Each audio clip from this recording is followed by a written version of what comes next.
guys, what's up? So I'm here to talk about another Guitar Hero. Of course, it's this time of year, and it never fails. There's another Guitar Hero, and this is their sixth real game, because they come out with Metallica and Van Halen and Smash Hits and Band Hero and all this stuff, but this is the real, I guess you could say, sequel to the series, and it's called Warriors of Rock. And first, before I say anything about this game is basically all about the soundtrack. It's it's the bread and butter of this game. You're either going to buy this game because you like the soundtrack, or you don't. Or unless you're that small minority of people that buy this game every year just to buy it. But I have to say, I'm very impressed with the soundtrack this year. It is probably the best set list I've seen for any Guitar Hero game, in my opinion, and that's basically what it is. When it comes to the soundtrack, it varies for everybody. One person can't say the soundtrack is good and everybody agrees, so it's all based on your opinion, but I personally love this soundtrack. It's pretty damn good, pretty straightforward, more rock oriented, with a mix of punk and metal and alternative, but and some classic stuff, but mostly rock, nothing crazy or anything like that. I'm just going to go through a little bit of my favorites. I don't want to list a bunch because this video would take up a lot of time, so I'm just going to go through them. AFI, Dancing Through Sunday, Anberlin, Feel Good Drag, Bush, Machine Head, The Cure with Fascination Street, Def Leppard, Pour Some Sugar on Me, although I wish it wasn't a live track, but I'll take any Def Leppard I can get. Fall Out Boy's Dance Dance, Linkin Park's Bleed It Out, My Chemical Romance, I'm Not Okay, Orianthi, Suffocated, Queen, Bohemian Rhapsody, The Ramones, Spider-Man theme song, Rise Against, Savior, RX Bandits, It's Only a Matter of Parsec, Strung Out Calling, and Sum 41's Motivation. Although there is more, I just listed those because those are the ones I really, really love. And I just picked this up today. I got mine at Target, and I got the $10 gift card that they were giving with this, so it kind of worked out because I used it to buy Get 'Em to the Greek on Blu-ray, which was the cheapest they had it at Target, but that's a different story. So yeah, the soundtrack I like a lot. So there's over 90 songs, so there's bound to be something for everybody if you're into rock, of course. So soundtrack, a plus. Another plus would be the character animations. Now, every game that comes out, it just gets better and better and better, and I'm seeing a lot more cooler stuff than I've seen in the past. Nothing spectacular by any means, but it's just cool to see how lifelike the characters are getting with playing, and their whole attitude and the whole vibe of and everything about the characters. It almost just looks lifelike. It's so cool.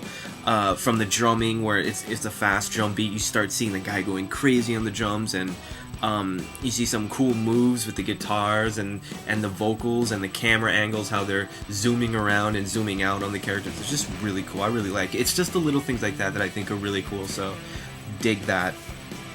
Also, with this game, another plus is unlockables. Now, there is a lot to unlock, whether it be some songs. There's about like 10 songs that you have to unlock, and I haven't gotten that far, but by the bands that I'm seeing that you unlock, it's probably the harder songs. Also, you get to unlock characters, I guess clothing for the characters, guitars, bass, different drums, the standard stuff you were unlocking in the previous game. So, but there's a lot this time, so that's cool. It's always a plus. Keeps you coming back to playing, Next, positive would be the different modes. Now, most the Guitar Hero games is just plain and simple career mode, play through songs. This year, they decided to do something a little different. There's a mode called Quest Mode, and it's a story mode that it's narrated by Gene Simmons of Kiss, and I've only played very little of this, and if you've downloaded the demo, you know the gist of it, but you just, it's narrated, it's like each character has a chapter, and you play in a venue, and you pick. There's like 6 songs to pick from. You go through like 3 or 4, and then you do a special song.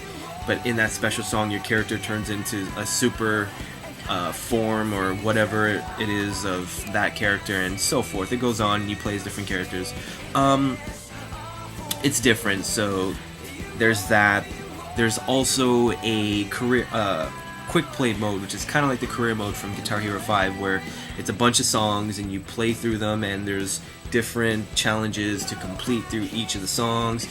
Basically, for those who don't want quest mode, just want something a little bit more straightforward, you have that.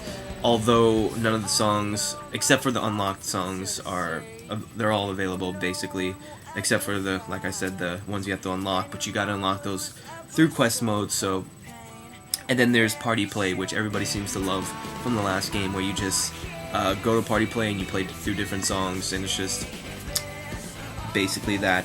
And finally, the last plus for me is the importing of the songs.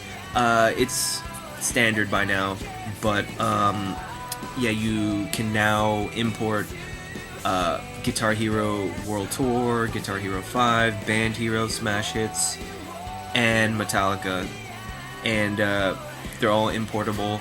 If you've imported previous games to your hard drive before, let's say you had Band Hero and you imported Guitar Hero 5 and Smash Hits to that, you will not have to pay for those again. So all you will have to do is pay for Band Hero if you sold it, and import that to Guitar Hero, this Guitar Hero, and then all the other ones will be there, plus your downloadable content. So that's pretty cool.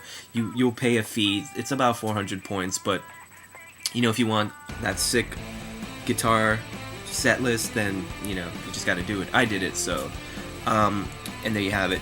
Now to the negatives, and there's not that many, but first I'm gonna have to mention quest mode, which I mentioned a little bit earlier.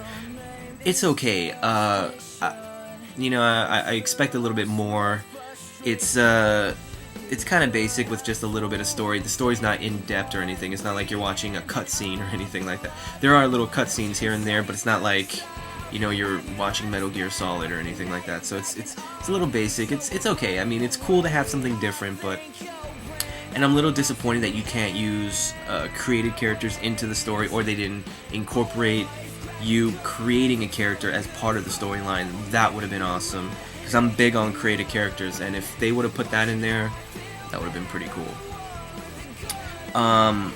Also, this is something that I know is going to be in Rock Band 3, but I wish it was in here. But when you go through your set list, there's a lot of songs, and there's a lot of songs you don't really care for.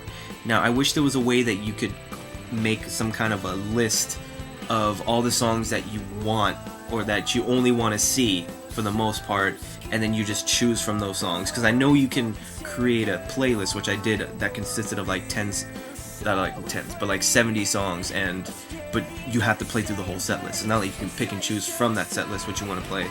I don't think you can, but if you could, that'd be awesome, but I'm pretty sure you can, so that kind of sucks.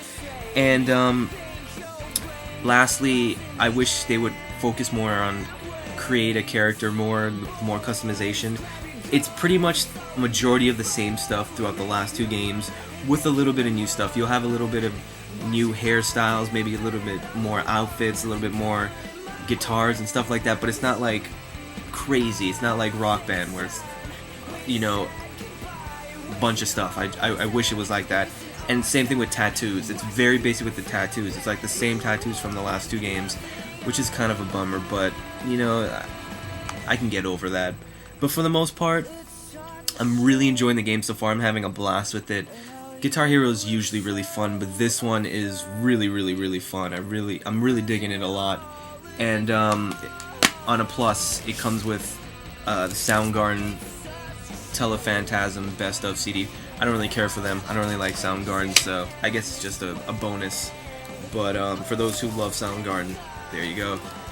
For the most part, I'm really enjoying it now. I've only had it for a day, but if I had to rate it now, I'm going to give it like a 4.5. I'm really digging it so far. So thanks guys for watching.